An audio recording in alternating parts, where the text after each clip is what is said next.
మైనారిటీలకు కూటమి ప్రభుత్వం పూర్తిగా ద్రోహం చేసిందని జిల్లా వైఎస్ఆర్సీపీ మైనారిటీ అధ్యక్షుడు బేపరి మహమ్మద్ ఖాన్ మీడియా సమావేశం ఏర్పాటు చేశారు.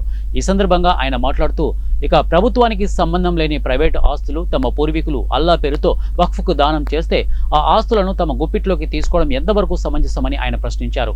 వక్ఫ్ బోర్డులో ఇప్పటికే ప్రభుత్వ ఉద్యోగులు ముస్లింలు లేరన్నారు. ముస్లింలకు మేలు చేస్తామని అధికారంలోకి వచ్చిన టీడీపీ జనసేనలు నేటి వారి ఆశలపై నీళ్లు చల్లారని ఆరోపించారు. 2024 వక్ఫ్ అమెండ్మెంట్ బిల్లు ప్రవేశపెట్టినప్పుడు ముస్లింలు అభద్రతా భావానికి లోనవుతున్నారన్న కారణంతో వైఎస్ఆర్సీపీ పూర్తి స్థాయిలో వ్యతిరేకించిందని ఆయన గుర్తు చేశారు. బిల్లు సవరణలు కాదని ఏకంగా బిల్లే వద్దని వైఎస్ జగన్మోహన్ రెడ్డి ఆదేశాలతో ఎంపీ మిథున్ రెడ్డి నాడు నేడు అలాగే రాజ్యసభలో సైతం వైఎస్ఆర్సీపీ వ్యతిరేకించిందని ఆయన చెప్పుకొచ్చారు. ఇక ముస్లింలను నమ్మించి మోసం చేసిన టీడీపీ జనసేనలకు ముస్లింలు తప్పకుండా గుణపాఠం చెప్తారని ఆయన అన్నారు. ఈ సమావేశంలో కౌన్సిలర్లు ముస్లిం సోదరులు పాల్గొన్నారు.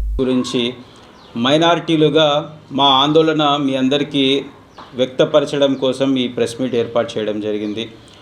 ముఖ్యంగా ఈ వక్ఫ్ సవరణ జరగడం వలన వక్ఫ్కి ముస్లింలకు ఎటువంటి సంబంధం లేకుండా పోతుంది. వక్ఫ్ ఆస్తులను భారతదేశంలో ఉండే వక్ఫ్ ఆస్తులు ప్రపంచంలో ఏ దేశంలో లేనన్ని ఆస్తులు మా పూర్వీకులైనటువంటి వాళ్ళు వక్ఫ్ చేయడం జరిగింది.